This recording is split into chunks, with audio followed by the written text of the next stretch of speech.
দুহাত জোর করে বলছি, এই 12 তারিখ পর্যন্ত আপনারা চাঁদাবাজি করবেন না।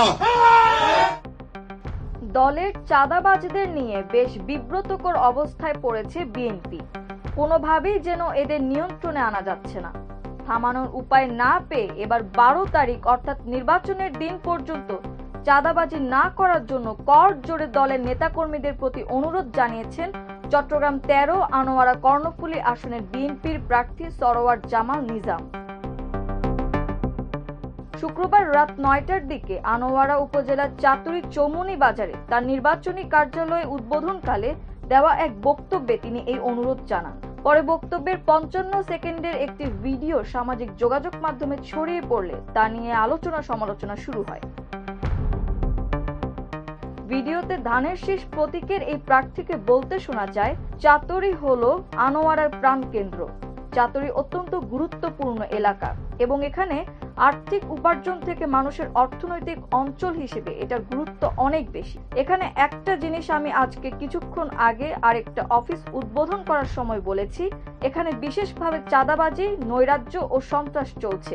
আমি অনুরোধ জানাবো, আপনারা যারা চাঁদাবাজি করছেন, 2 হাত জোর করে বলছি, এই 12 তারিখ পর্যন্ত আপনারা চাঁদাবাজি করবেন না এবং বিএনপির গায়ে কালিমা লেপনের জন্য কেউ যদি প্রচেষ্টা চালায়, কাউকে ছাড় দেওয়া হবে না।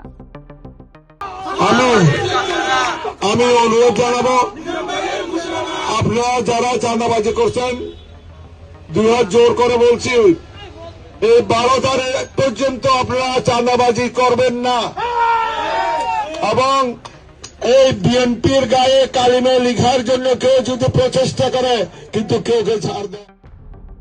এ বিষয়ে বিস্তারিত জানতে সরওয়ার জামাল নিজামের সঙ্গে একাধিকবার মুঠোফোনে যোগাযোগের চেষ্টা করা হলেও তিনি ফোন রিসিভ করেননি। এই চাতুরী হলো আনোয়ারা প্রাণকেন্দ্র, আনোয়ারা হেডকোয়ার্টার হলো চাতুরী অত্যন্ত গুরুত্বপূর্ণ এলাকা এবং এখানে মানুষের আর্থিক উপার্জন থেকে অর্থনৈতিক অঞ্চল হিসেবে এটা গুরুত্ব অনেক বেশি। এবং এখানে একটা জিনিস আমি আজকে কিছুক্ষণ আগে আরেকটা অফিস উদ্বোধন করার সময় বলেছি, এখানে ভীষণভাবে চাঁদাবাজি, নৈরাজ্য, সন্ত্রাস চলছে। ভিডিওটি সামাজিক যোগাযোগ মাধ্যমে ছড়িয়ে পড়ার পর স্থানীয় রাজনৈতিক মহলে এই বক্তব্যের বিভিন্ন দিক নিয়ে আলোচনা শুরু হয়। কেউ কেউ এটিকে নির্বাচনী পরিবেশ ঘিরে উদ্বেগের প্রকাশ হিসেবে দেখছেন, আবার কেউ সমালোচনাও করছেন। মাল্টিমিডিয়া ডেস্ক, আমার দেশ।